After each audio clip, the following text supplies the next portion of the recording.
Hello, everybody. This is King's Chaos. I am your host, Kyle Pepitone, joined here with my guest, Cam Martin, who has been a major player in the Morning Buzz, both as a host and a substitute host when our host can't make it. I want to thank you for that because you are awesome filling in for people.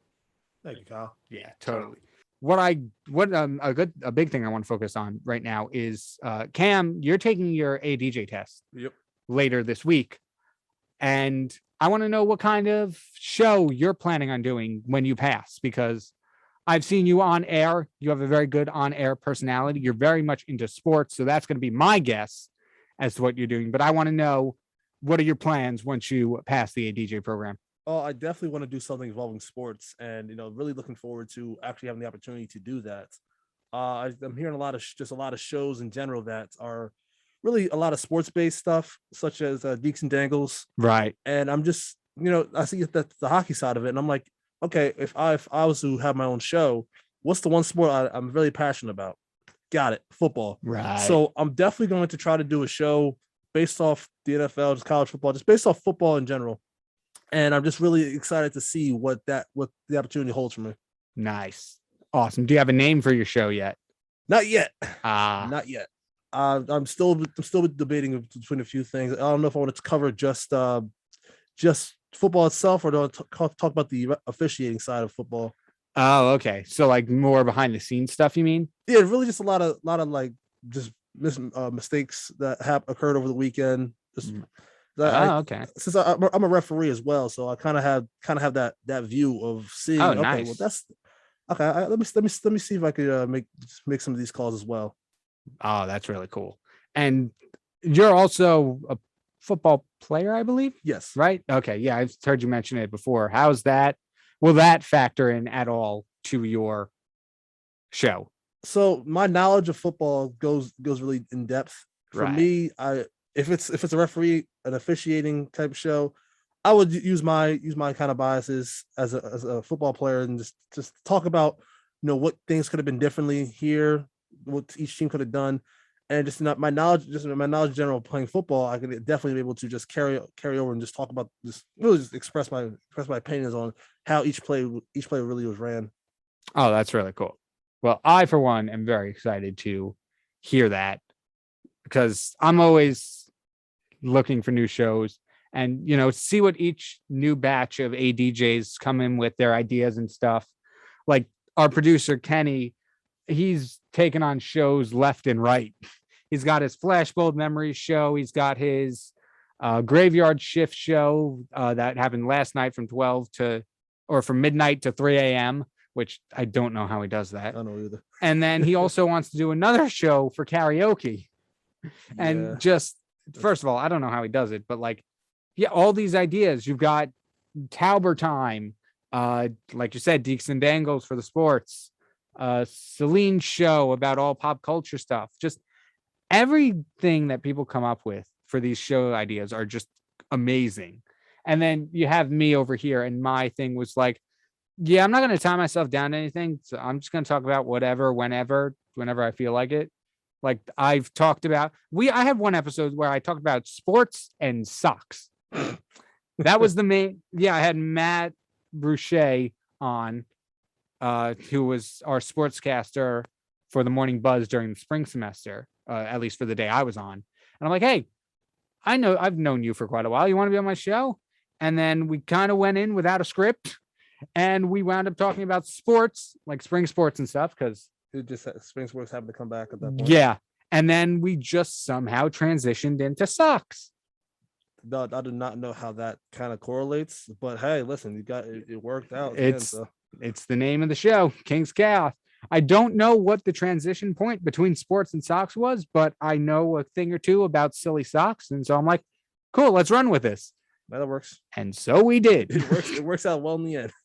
Exactly. Do you know any of the other ADJs, like what their plans are for the shows? Like, have you been on training shows? Like, have you completed your hours with them? I have not actually. I haven't seen really many other ADJs. Because usually when I go on the do my show, or when I was doing my training hours, It would be for the morning buzz. Right. I don't really think there's many people who are, well, lack of a better word, as you know, insane as I am to get up at 6 o'clock in the morning to get here to get 2 hours in.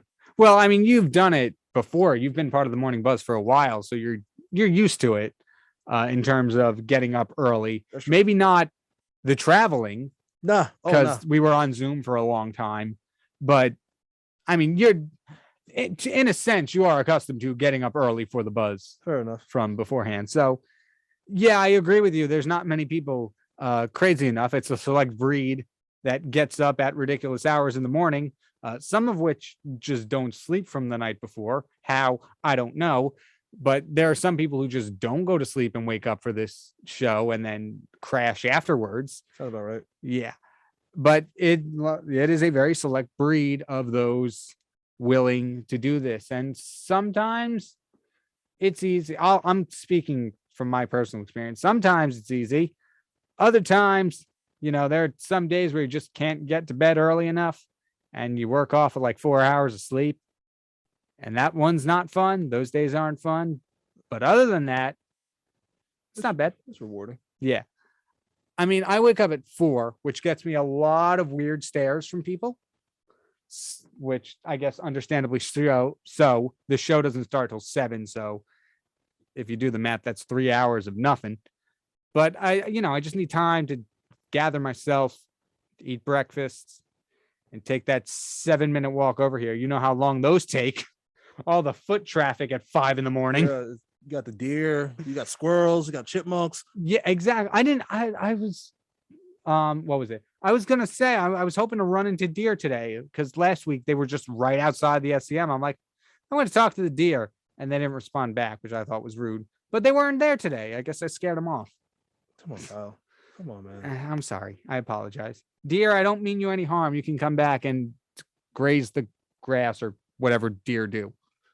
But anyway, what I was trying to get at is I like that time to myself in the morning because, I just gives you time to clear your thoughts and just allow yourself to just really think about what's going to happen through the day. Exactly. Read through the script, make sure I got everything going on. This morning I watched, do you know this channel Dead Meat YouTube channel? I've heard of it. Yeah. I think some of my high school friends are talking about it. It's really cool. It's a horror themed YouTube channel that counts like all the kills in horror movies and stuff. And I was watching one this morning of this indie film called Benny Loves You. And forget the whole counting and everything. The entire movie was done by like one person. Was it a good movie at least? I haven't actually seen the movie, so I can't say if the movie itself is good. But it was done by one man who wrote, directed, edited, did the score for, and the special effects for. Respect. All in like 14, 15, 16, 17, 18. About like 4 to 6 years. Jesus. Yeah. It's not like, okay, yeah, he did like some special effect. This movie had a doll, like it was a very Child's Play-esque type of horror movie. And the doll was completely animated. They barely used a real doll. This man spent 4 years of his life on his own animating a doll, animating all the special effects in this movie. And from an animator's perspective, oh my goodness. 4 years. 4 years on your own without a team. And it looks really good. That's a college. That's a high school / college experience right there. Yeah. I mean, geez, it was insane. Like, you could tell, like, by the way it moves, you're like, okay, yeah, it's animated. But in terms of visuals, it's like almost photorealistic. Is that detailed? It's very detailed. Like, there's like, what did they say? There was like 2 or 3 shots in the movie only where a real doll was actually used. Really? And from the clips I saw, like I said, I haven't seen the whole movie, but from the clips shown in the YouTube video, I wouldn't be able to tell which ones were CG and which ones were not. It was crazy. Respects to that, to my man. Yeah. Not only that, this, and from an animator perspective, like I said, I would know this and not many people would do. Do you know how long any of those would take to render, as in you made it, now you have to turn it into a video file that can be used? He spent like what did the video say? The video said he would leave it for like a full weekend. He would leave his computer on to render something out, come back, realize there was one tiny mistake, and have to do it all again. That's probably why it took so long. Yeah. That's literally the reason why it took the 4 years. I know. He probably got that done, honestly, 1.5 years, 2 years. With a team. Yeah. Yeah. But he did it all by himself. With the team, maybe less than that, honestly. Yeah. I mean, you got the teams doing Marvel movies coming out like 2 every year. They're probably not the same effects teams, but you get what I'm saying. It's a much quicker turnaround with a large number of people. And this man not only did the effects by himself, but the entire rest of the movie. Oh, he also starred in the movie. I forgot to mention that. Oh, so he's just really the one-man band. Yeah. Nice. He just had like a skeleton crew of his family and friends. And he's just like, yeah, I want to make a movie in my life. And then what was it? It was like, he must have like a midlife. I think he said he had like a midlife crisis at like 40 that he hasn't done yet. It's like, okay, that's it. I'm going it. And he just straight up made a movie. And now you can make a movie and, not have it require 4 years of special effects. But he didn't do that. He went above and beyond. And, I'm still wrapping my head around it. That he did all that by himself. Yeah. And I don't know what kind of computer he used. I'm assuming it wasn't state-of-the-art, high-end, best money could buy, which is probably why it took like upwards of 2 days to render. But still, how do you have that wherewithal? And then it released in 2019 and got a bigger release this year because of COVID and stuff. And so I really want to see this movie now because I want to just really focus in on how that looks. Yeah. Like it looks crazy. There are some actual fight scenes in the movie that are completely CGI and they're on level with like Marvel CGI fight scenes. Really? Yeah. There's this scene in the movie where the doll is fighting like a toy robot. Both of them are completely CGI. And it looks very well done. And so I just want to applaud the person behind the movie Benny Loves You, because I don't know how talented you are. Obviously, you're very talented in not only effects, but everything storytelling and movie making. And so I want to applaud your determination, your discipline, and the ability to render stuff, find a tiny mistake, and not give up in that moment. Because I totally would. And speaking of all of this, I'm very scared because I'm doing a completely 3D modeled little thing, or not little thing, completely 3D modeled music video for my thesis project, which is a little over 3 minutes. And I'm terrified of the rendering time of that. That's probably going to take you easily 3 hours. At least 3 hours of render time. Yeah. Because I'm assuming he didn't make the entire movie in one file and render that. Oh no, that's going to be a lot if you try to render just one file. That's also not how it's done. It's done shot by shot and stuff. But I go back to, they were probably short little clips of like maybe 2-3 minutes that took a while to render. I don't want to sit through that. Like, I'm very scared to leave my computer running for that long. Yeah, I mean, over for me, I kind of just, how I would usually get up, I have a alarm on my computer and just leave it on overnight.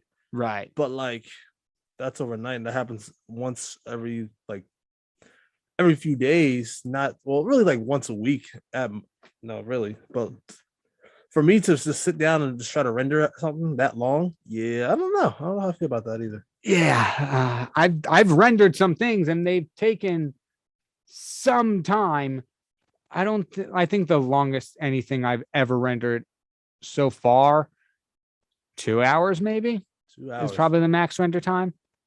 Yeah, good luck with. See, Yeah. if that's your max render time, yeah, that's about to just That's gonna get shattered. That's going up. Yeah, because that was it was like a 2.5 minute video, completely After Effects, so 2D and stuff. And this one is 3.5 minutes, 3D modeled.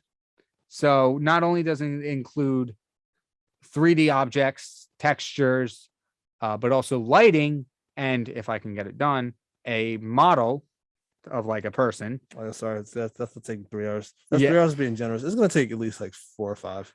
Yeah. Hey, at least the time that you'll be up at 4 o'clock in the morning, it should be done by then. I guess. So maybe. But yeah, I just got to like stop at Barnes and Nobles or any bookstore, pick up a ton of books, and just blast through them. And then maybe an hour of render will be done by then. Oh boy. You know what? It's not due till May, so I'll worry about it then.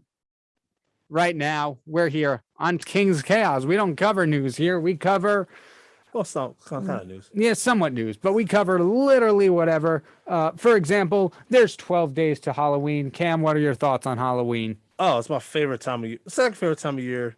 All about Super Bowl Sunday, of course. But oh, sorry, the big game. Yeah. Oh, yes, the big game. But yes, it's my Halloween is always a great exciting time. It's really just something that as a family we always love to do. It was my mom's favorite holiday, and just Halloween in general is just it's the fall vibes. It's just really exciting exciting time for me. Oh yeah, totally.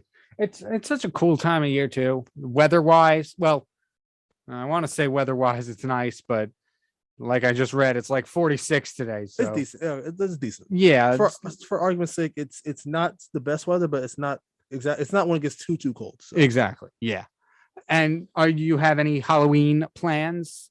Yeah, I'm still trying to figure out what costume to wear. I'm in between becoming a superhero, my own superhero, becoming Spider-Man, becoming a doctor, a pirate. I don't know. Okay. Still trying to figure it out. A lot of options, I see. Yeah, too many options. So. Yeah, that's always the hardest part. I haven't worn like a store-bought costume in 12, 13, 14, 15 years maybe. Kind of same here. Yeah.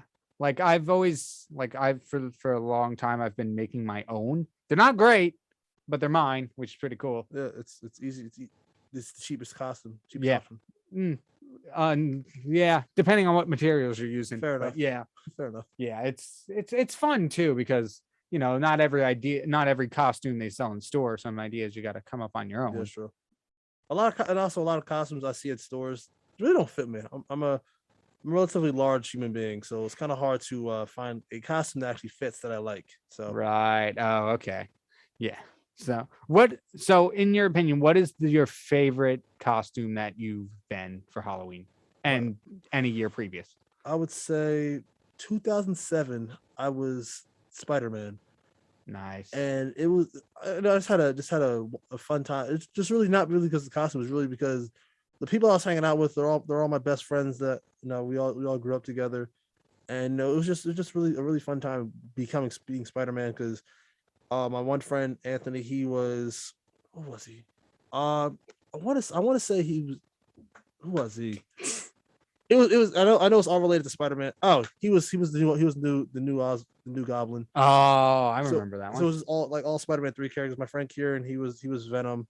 Oh, nice. My friend Steve was Sandman. We all kind of just we didn't plan it out per se, but it kind of was kind of cool how we all worked out. Yeah, that's actually really cool. I love that. Speaking of Spider-Man, have you seen the trailer for No Way Home? Yes. I could not wait for that movie to come out. Yeah, totally. Do you think Andrew Garfield's going to be in it? Oh, he didn't say he wasn't going to be in it, so I would say I don't know. But then again, with Marvel, the unexpected. Very true. I can't imagine he wouldn't be in it. Yeah, especially I'm almost expecting him to, but I also have not been watching interviews of him denying it and stuff. So I don't want to get my hopes up, but hey, man, If Jamie Foxx is gonna be back reprising his as role, Electro, yeah. there's the possibility that that's Andrew Garfield's gonna be there. I can't imagine he wouldn't, because in a sense, so I'm assuming this has to do with permissions from Sony and of course the will of the actors. Those are the two factors I believe are probably in account from this. And if Sony and Jamie Foxx have both agreed to allow Electro in the movie, I can't imagine Sony would not put the title character in the movie as well. Yeah, I would think that too. It's honestly because, first of all, Marvel and Sony they still have a deal to sell their partnership, so it's right. Cool. So I know that Andrew Garfield's Spider-Man is that's Sony's baby, but at the same time, it's still Spider-Man, so it's still it's still his movie per se. Yeah, exactly. It just makes sense. And I feel like the impact of the whole, which I'm assuming is the multiverse thing, would be lessened if it's only Tom Holland and Tobey Maguire. Because, like, yeah, that's cool to have a second one, but I think to get the whole full impact of the multiverse, you would need, or they would have to put in 3. Yeah, and of course, especially if you have the villains of another one, but not have that Spider-Man. Very true. But of course, with all these people they're putting in, all these characters, it does have, unfortunately, the potential to be weighed down with way too many people. I mean, you saw Spider-Man 3 from Sam Raimi.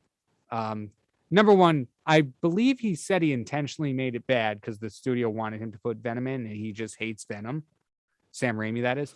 But you saw how bad or how weighed down it got with 3 villains. Yeah. Now and this is speculation because we don't know the fate of Andrew Garfield. You're putting in 3 Spider-Man men. Doctor Strange, I believe, is probably a key figure in the movie. Green Goblin, Doc Ock, probably someone from. I saw Lizard. Yes, Lizard is speculated too, which is also from Garfield, I think, right? Yeah, it's from Garfield. I don't remember if he didn't die, did he? No, I don't think he did. Yeah, so he might still. I think the only death in that specific movie was Spoiler alert. Even though this movie came out in 2012, something like that. It's an old movie. I think it was Gwen Stacy's dad that died. But really... 2012, Amazing Spider-Man. Well, spoiler alert, 9 years. Whoops, my bad. Yeah, oopsies. But yeah, so. But it's weird. The one thing that's really strange to me. What? Green Goblin and Doc Ock coming back.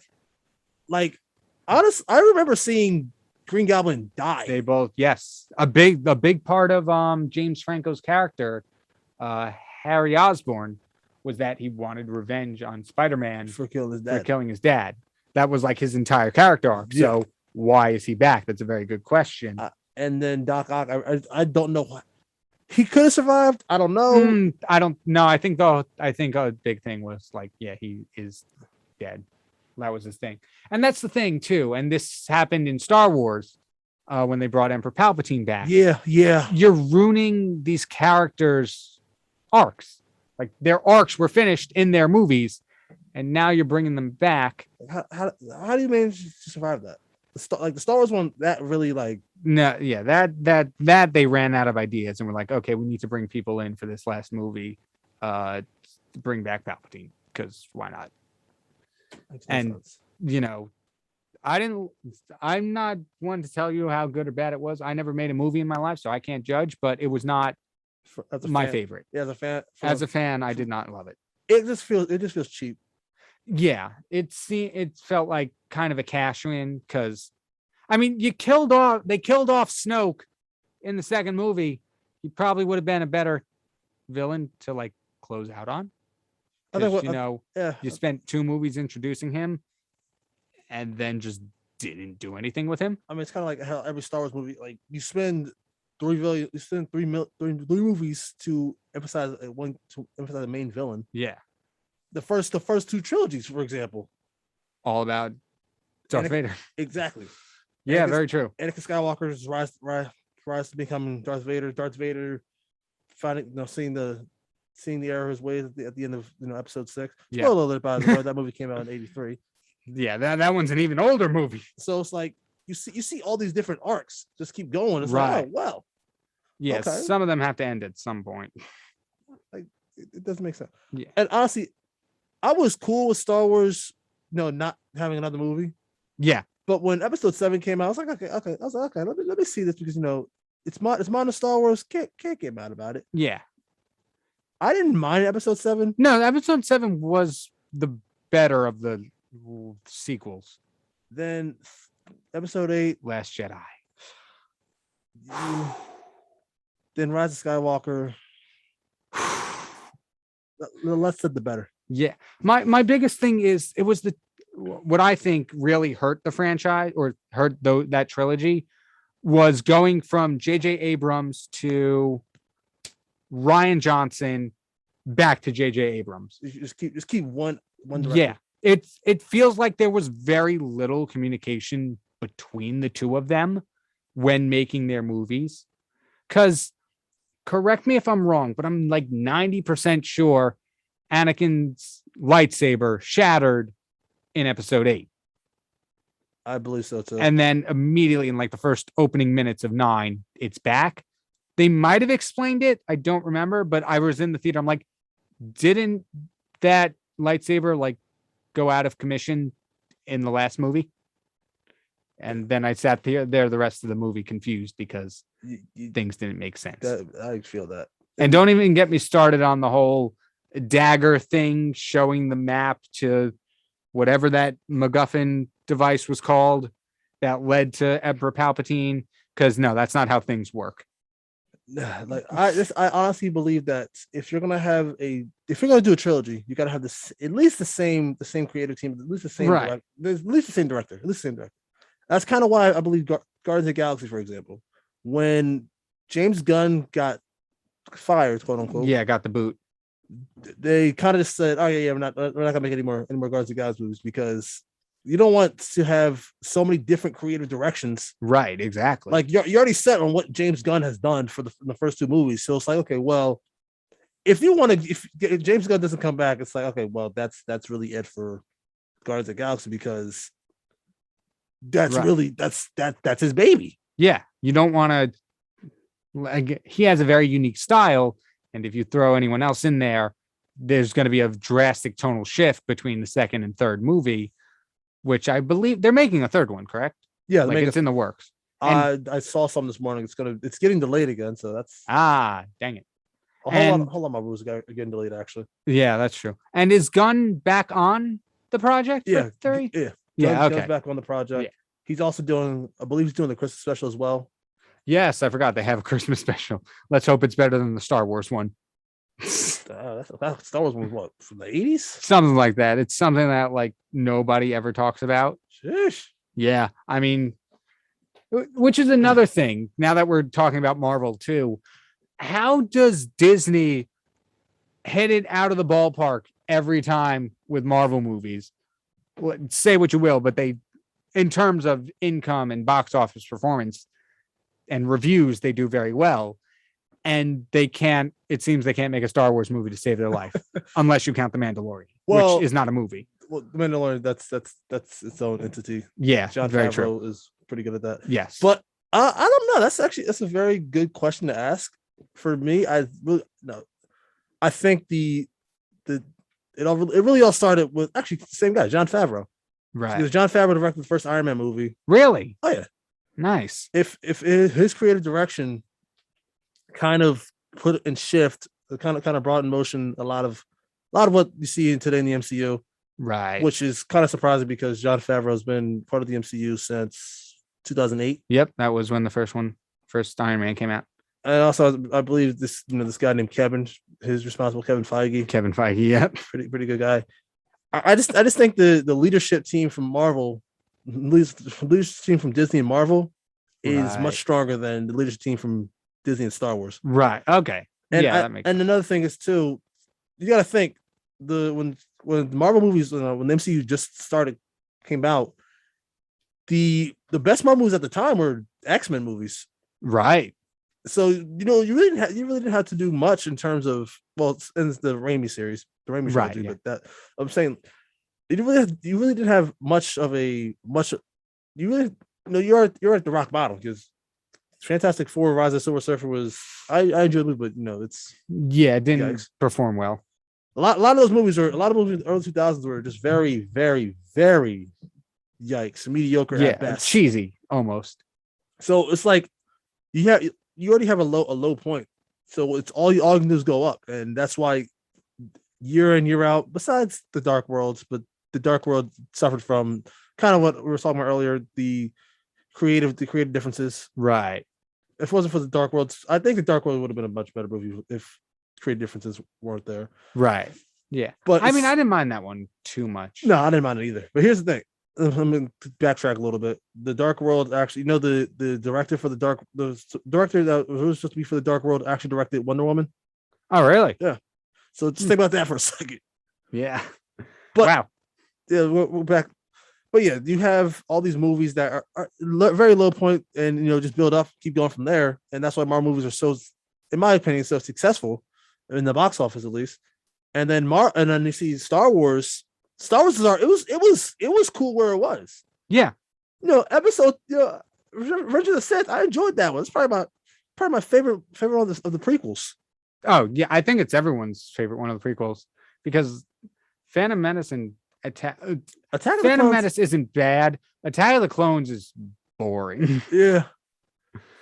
Yeah, I remember loving Attack of the Clones because of that one scene. Oh, the was it Geonosis, I think? Yeah, the Coliseum scene where it's like 50 Jedi against all the droids and the dinosaur looking things and whatever. And then I went back and watched the movie. I'm like, other than that part, nothing happens. And then you watch Revenge of the Sith and you're like, oh, there's a meme, there's a meme, there's a meme. And that's part of the enjoyment of it. But I also think it was a much better movie. A really cool movie too, like in terms of effects and everything. And that was fine. Like you're saying, Star Wars was fine there. And then you can throw in like the Clone Wars and stuff too. So you got other series, and the series are cool. So it's like, okay, Star Wars. Yeah. So if they don't make another movie, I'm content with it. It's all right. Exactly. Like I would have just assumed, Han Solo just grew old with age. Yeah. He and Leia grew old with age, and then that's it. That's cool. Yeah. And it feels like if they made 7, 8, 9 completely disconnected from Skywalker, like a same universe, just a completely different story. It probably would have done well, but I think they relied way too much on cash grab, not cash grab. I forget what the word is, but like nostalgia and stuff like, oh, hey, remember this from the original trilogy? Here's the characters you love. I think they relied way too much on that. And it definitely suffered because they spent more time introducing these characters you already know than I think building up the new ones. Like a Star Wars movie that came out a modern Star Wars movie, Rogue One. I enjoyed Rogue One. Right. Rogue One was cool. Why? Because it's completely new, a whole new direction. Another movie, Solo. We knew about Han Solo, but like seeing his backstory, that's dope. I like that. Yeah, definitely. For us to get the same characters, like, okay, sure. Yeah, and provide really nothing. It's not, they didn't provide anything new for them. They're just like, hey, here's the same characters you love. Oh, they're dead now. Yeah, like what's the point of even bringing to the movie at that point? Yeah, they didn't really serve anything. Like I said, it's literally just, hey, remember this? Here it is now, and that was it.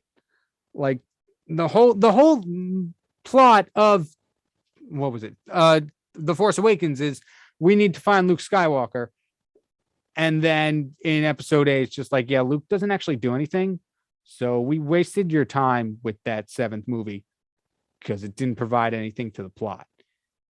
And then after that, the next movie is like, oh yeah, Palpatine's returned. Here's a whole new plot that didn't connect to the last 2. It's just like, what's going on? What? Yeah, it doesn't make much sense in terms of overarching story, because 1, 2, and 3 and 4, 5, and 6 had an overarching plot. They had Anakin Skywalker. Yeah. The rise of Anakin Skywalker. Exactly. 4, the Luke joins the rebellion. The main plot of that movie specifically was the Death Star. They blew it up. All right, good. Moving on to the next movie, Luke is now training to become a Jedi after what he did as part of the rebellion. And he ends the movie fighting Darth Vader and recovering from his battle. And then in the next movie, he's going to I forget how the movie starts, but he's in Jabba's palace and stuff. He's getting Han Solo. Yeah. Right, because Han Solo got carbonated at the end of episode 5. Exactly. Then major plot point. Spoiler alert. Then after that, they're on Jabba's ship. After that, Luke goes to see Yoda. Yoda dies. Yep. Spoiler. Then they're like, oh well, the Death Star Part 2. Okay, dope. Let's go blow that up now. Yep. And then he ends up fighting Vader, and Vader makes amends. This is one overarching story. The prequels, they find Anakin. Anakin starts to train. He becomes a member of the Jedi Council, not a master though. Just a Padawan. They find out there's a Sith in the ranks of the Senate somewhere. Surprise, surprise. It's the guy running the Senate. Spoilers. And then they fight Dooku. And then when we get to episode 3, they fight Dooku, rescue Palpatine, and then they kind of discover, okay, we found the Sith. That's the Sith right there. Palpatine starts manipulating Anakin. The Order 66. Anakin turns to Vader. Overarching story. One thing from the movies led to the next one, the others in the next one. Like I said, in 7, 8, and 9, it's like, oh, we have to find Luke. That's it. Luke doesn't do anything. That's it. I don't even remember what the main plot of 8 was. I don't remember either. They were like trapped in a blockade or something. I remember Kylo Ren decided to turn. He turned. Yeah. I don't remember. Like it's just that. Exactly. And then in 8, with no buildup between the last 2 movies, oh yeah, Palpatine's back. How? Don't know how. Their reasoning was literally somehow Palpatine returned. Great writing. And look, I know I stand with the mantra of if you can't do better, don't bash it, but it's hard to not. Like if you remember the end of episode 6, you see Vader throw Palpatine down. Exactly. And on top of that, first the Death Star blew up. So yep. Even if he somehow survived that, the debris or just some sort of impact, lack of oxygen in space, anything, any of that, boom. And that movie came out many moons ago. Yes, and I would have been fine. Like I'm all for bringing Palpatine back if you can come up with a reason. Your reasoning, from a storytelling perspective, cannot be somehow this happened. That's not storytelling. That is a cash grab. Unbelievable, man. I'm gonna blow a fuse from this. So yeah, totally skipped over a Halloween conversation, but that's fine. I think this was actually amazing because like I love talking about this kind of stuff, and I really want. Okay, so which is your favorite sequels, prequels, or originals in Star Wars? Yeah, favorite sequel would be I would definitely want to say it would be Revenge of the Sith. No, wow, that's episode 3. No, Empire Strikes Back. Pretty good one. Prequel, Revenge of the Sith, and then the sequels. Right. I would say it would be probably Rise of The Force Awakens. Just because it was it's not, I wouldn't say easy to understand, but it was really kind of straightforward. Right, definitely. And my thing, like I liked it the most out of the 3 sequels. I feel like it borrowed a lot of story plots or story points from New Hope. Yeah. Because if you run into it, a person on a desert planet runs into a droid, joins rebellion, blows up some kind of space station. Yeah. It's very similar, but you can really make that argument for any movie, really. It's like, hey, A, B, and C are these main. I mean, they're called tropes for a reason. Yeah. They're all used, but to use the same major plot points in 2 Star Wars movies, both of which started the trilogy, I think is what might have hurt that trilogy a bit. Yeah. Because like I said, they relied too heavily on nostalgia and cash grabs and stuff. And I think they also relied too heavily on plot points from episode 4 in episode 7. And then when they tried to branch off, or what I feel like was branching off in episodes 8 and 9, and barely even 9 because they brought Palpatine back, but it really hurt them. Well, here's the thing. You also got to think, not people that saw episode 7 weren't alive to see episode 4. True. Well, main part of the audience were not alive yet. Yeah, good point. Like the audience that were alive, they're young kids, maybe in their 20s. Then they've spent 40 years to make another movie. Yeah, I guess they forgot about it. Very true. And also probably all new direction and stuff. Like, I guarantee you it was not the same 100% the same cast and crew working on 7 as did 4. No, I don't think so either. I don't even think Lucas was involved in the project. So there you go. That's the main person who wasn't even involved. I think there's probably like 4 crew members, like 4 cast members from 4 to 7. Yeah. And let's see. So Harrison Ford, right? Carrie Fisher, right? Mark Hamill, right? And I don't know if the same actors for Chewbacca and C-3PO came back. I think C-3PO did come back. It was the same person? I think so. Right, okay. I got to double. I don't know. Yeah. So yeah, that right there. Crazy to think about too, that like one of the main overarching people other than Yoda, C-3PO and R2-D2 were there from the jump since the beginning. Yeah. That's weird to think about. That just shows you how much C-3PO and R2-D2 mean to the series. Yeah, and yet they're like C-3PO is like the most arguably incompetent character in the entire franchise. Yeah. So weird how that happened. But, you know, I guess the best way to put it is what it is. Jeez. So that was our opinions on Star Wars and Marvel, which I guess is pretty cool. A big thing that I want to do one time in the future, hopefully before I graduate, is I want somebody who prefers the prequels in that seat, somebody who prefers the originals in that seat, and then somebody who prefers the sequels in that seat. So 1, 2, 3, 4, 5, 6, 7, 8, 9. Just have an argument right and there. Just have it battle them out, and then I'll just sit back here and watch. That would be probably the most entertaining thing to witness. Totally. I want to start planning it. So definitely now that I have that out in the universe, I feel like I'm obligated to do it now since I put it out there. But yeah, definitely say it in your prayers at night that the ultimate Star Wars battle does become an episode of King's Chaos. That's the best I can say. I can't guarantee anything. I would definitely want to look forward to see that battle. I think I have. No, I don't even know who I have yet. Because I definitely want to include Jared from the radio, but I don't know where he stands. I think he might be a sequel person. I'll ask him if I see him later today. But with that being said, I think that's gonna wrap it up or come close to the end of another episode of King's Chaos. I'd let you know what episode into this number this was, but I totally have forgotten myself. I have not been keeping track. I have not been keeping track either. Yeah, my bad.